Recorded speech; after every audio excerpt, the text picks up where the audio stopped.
വർക്കല കോടതിക്ക് മുന്നിലാണ് civil station പ്രവർത്തിക്കുന്നത്. സിവിൽ സ്റ്റേഷൻ അങ്കണത്തിൽ ശുചിമുറിക്ക് സമീപത്തായി വിദേശ നിർമ്മിത മദ്യക്കുപ്പികളുടെ കൂമ്പാരം, ഒട്ടുമിക്കതും മുന്തിയ ഇനത്തിൽപ്പെട്ടവ.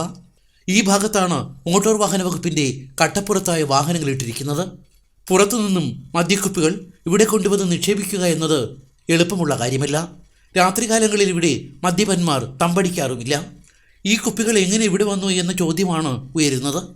സർക്കാർ ഓഫീസുകളും കോടതിയും മാത്രം പ്രവർത്തിക്കുന്ന ഇവിടെ എങ്ങനെ മദ്യക്കുപ്പികൾ കുന്നുകൂടുന്നു എന്നതിനെക്കുറിച്ച് അന്വേഷണം വേണമെന്നാണ് നാട്ടുകാരുടെ ആവശ്യം. വർക്കല താലൂക്ക് ഓഫീസിന്റെ സമീപത്ത് അല്ലെങ്കിൽ ശുചിമുറിയുടെ ബാക്ക് വശത്തായിട്ട് ഇതിനൊക്കെയുള്ള വലിയ വലിയ മുന്തിയ ഇനം കുപ്പികൾ, അത് വിദേശ മദ്യങ്ങൾ. ഈ വിദേശ മദ്യങ്ങൾ എങ്ങനെ അവിടെ വന്നു എന്നുള്ളത് വളരെ അന്വേഷിക്കേണ്ട കാര്യമാണ്. കാരണം വെച്ചാൽ വേറെ ഒന്നുമില്ല, ഇത് സാധാരണക്കാരൻ ഒരാൾക്ക് കൂടി ഇപ്പോൾ കൂലിപ്പണിക്ക് ഒരാൾക്ക് ഒരു 600-500 രൂപയ്ക്കുള്ള സാധനം എടുക്കാൻ പറ്റത്തില്ല, അല്ലെങ്കിൽ അല്ല അവന് 2000-3000 രൂപയുടെ സാധനം എടുക്കാൻ പറ്റത്തില്ല. അപ്പോൾ ഇത് എങ്ങനെ ഇവിടെ എത്തി, ഏത് വിധേന ഈ കുപ്പികൾ ഇവിടെ എത്തപ്പെട്ട്, അതൊരു അന്വേഷണം വേണ്ടേ. കാരണം ഇത് ഗവൺമെൻറ് സ്ഥാപനമാണ്. അതിന് തൊട്ടടുത്തായിട്ട് ഒരു കോടതി സ്ഥിതി ചെയ്യുന്നുണ്ട്.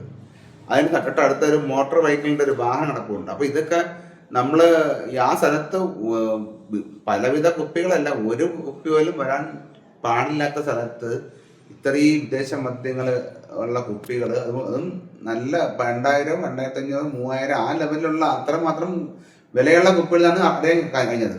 കണ്ടപ്പോഴത്തേക്ക് മനസ്സിലായത് അങ്ങനെയാണ്. പക്ഷേ ഇത് ഇങ്ങനെയുള്ള കുപ്പികളൊക്കെ ഇവിടെ എത്തപ്പെടുന്നു, എങ്ങനെ എത്തപ്പെടുന്നു, ഏത് രീതി എത്തപ്പെടുന്നു? അപ്പോൾ അവിടെ എന്തെങ്കിലും രീതിയിലുള്ള അഴിമതി നടന്നിട്ടുണ്ടോ അത് അന്വേഷിക്കേണ്ടത്. അടുത്തിടെ ആറ്റിങ്ങൽ സിവിൽ സ്റ്റേഷൻ അങ്കണത്തിലും ഇങ്ങനെ മദ്യക്കുപ്പികളുടെ കൂമ്പാരം കണ്ടെത്തിയിരുന്നു. ഇവ പിന്നീട് ജീവനക്കാർ തന്നെ നീക്കം ചെയ്യുകയായിരുന്നു.